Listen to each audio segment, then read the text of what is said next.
Blades, welcome to another match preview. We are looking ahead to Brighton and Hove Albion versus Sheffield United. It's at the Amex and it's on Sunday at 2 p.m. Pow.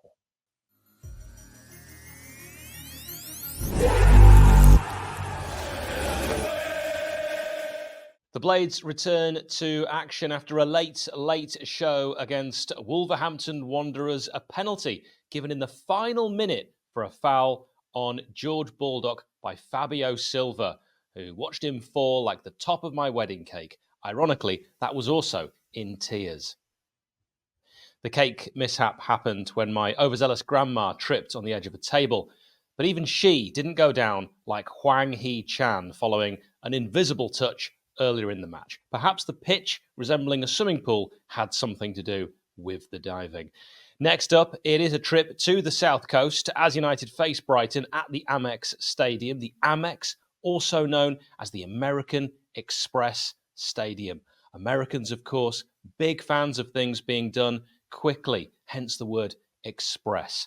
They like fast food, fast cars, and fast centre-backs, which leads me beautifully to talk about the man I believe will be crucial in this match. Austin Trusty, a man so reliable, his name is literally Trusty. Remember, you heard it here first. I think he could have a really big impact on this match. And totally unrelated to trustworthiness, do you remember 𝗍𝗍𝗶𝗲-𝗏𝗍𝗏?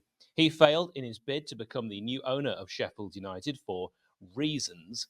Well, he's now set up a new football club. It's called Club 1472, according to reports, and a statement from the club: from dreams to reality, from aspirations to achievements. Prepare to be mesmerised as we step into the spotlight, weaving a tale of passion, skill, and unyielding determination. Get ready as we unveil our legacy. Club 1472 has registered with the Nigeria National Football League, which is in the second tier of the Nigeria Premier Football League. I don't know why the club is called 1472. Maybe that's the amount of clubs that 𝗍𝗍𝗶 has tried to buy. Apparently, Sheffield United and West Brom have made contact with New York Red Bulls. I love these names. Just gone from a club which is named after numbers to New York Red Bulls, named after a drink. Now, this is to discuss a deal for left-back John Tolkin. I know what you're thinking. Now you're Tolkien. And will he be the new Lord of the Pings? Time will tell. Sheffield United, we know, have some long-term injuries, and they include Captain John Egan, Chris Basham, Tom Davies.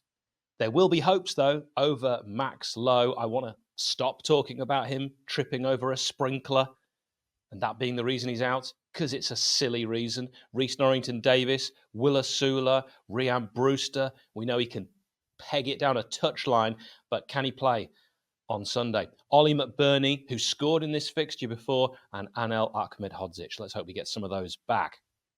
About to share with you my lineup and formation.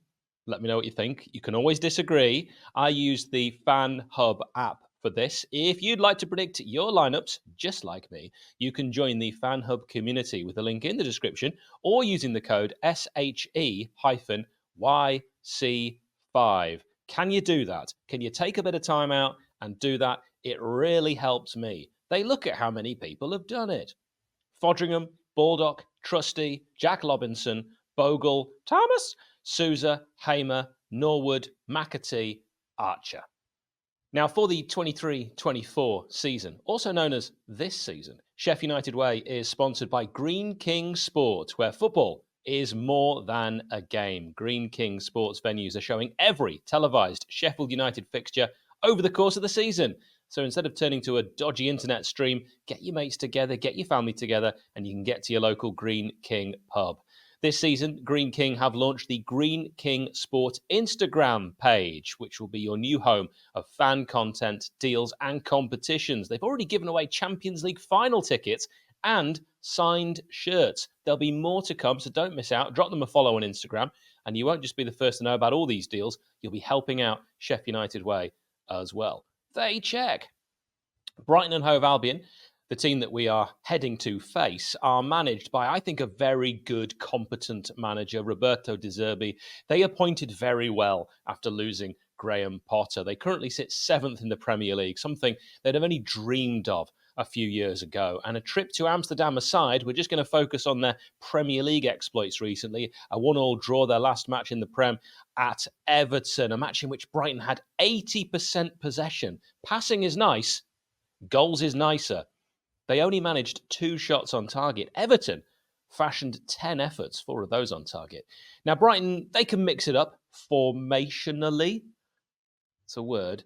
4-2-3-1, but they can play alternative systems also in-game and before game. In that Everton match, we saw Verbruggen in goal, but they also have Steele, who, for example, played against Fulham in the league. Veltman, Gross, Dunk, Van Heck, Milner, Lallana, Gilmore, Adingra, Mitoma, a real danger, and that live wire Ferguson up top. De Zerbi has said in October about 2 key players, Solly March, a player I really rate, and Danny Welbeck.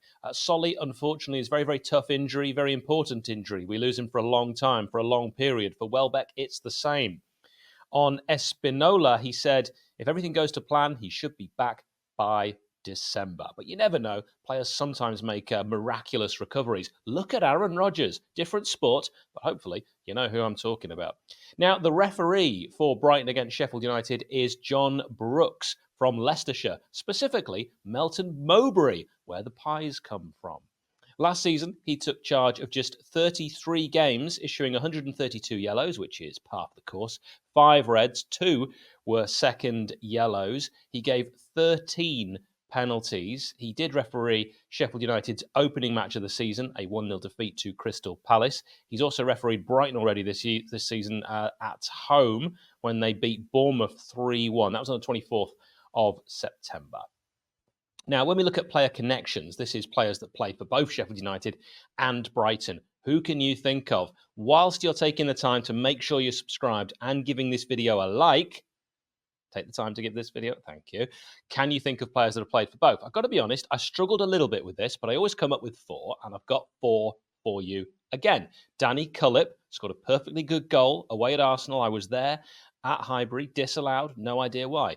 Oliver Norwood, of course. Rida Kadra will always have Swansea away. And Colin Kazim Richards, who, when he went to Turkey, became Kazim. But in the UK, so good they only named him once. Who can you think of? Also, can I take a moment to give a big shout out to our members? I love each and every one of you. If you'd like to support us, click join as you watch on YouTube.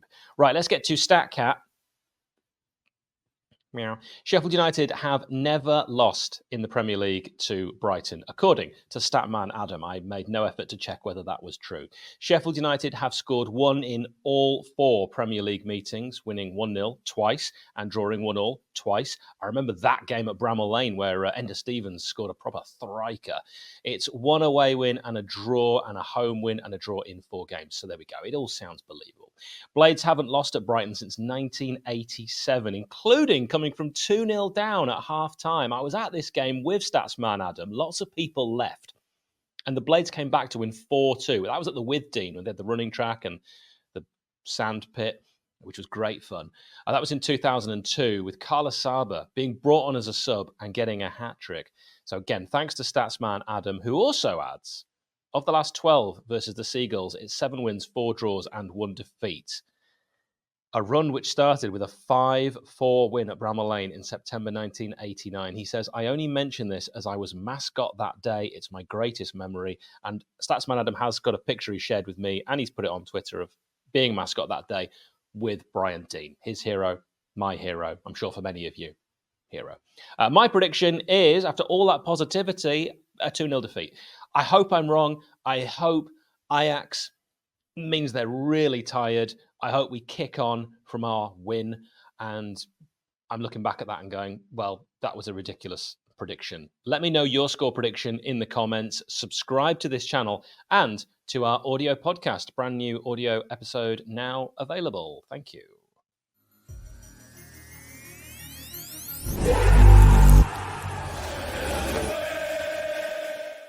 This is the bit where I I sort of talk at the end. It's like a Marvel thing, which we started a couple of weeks now. And it's really just a test to see who keeps watching and if anyone will actually notice. Will I say anything particularly poignant? I mean, I've said 2-0. I originally wrote 1-1, and then I changed my mind, but I'm going to keep this in case it's 1-1.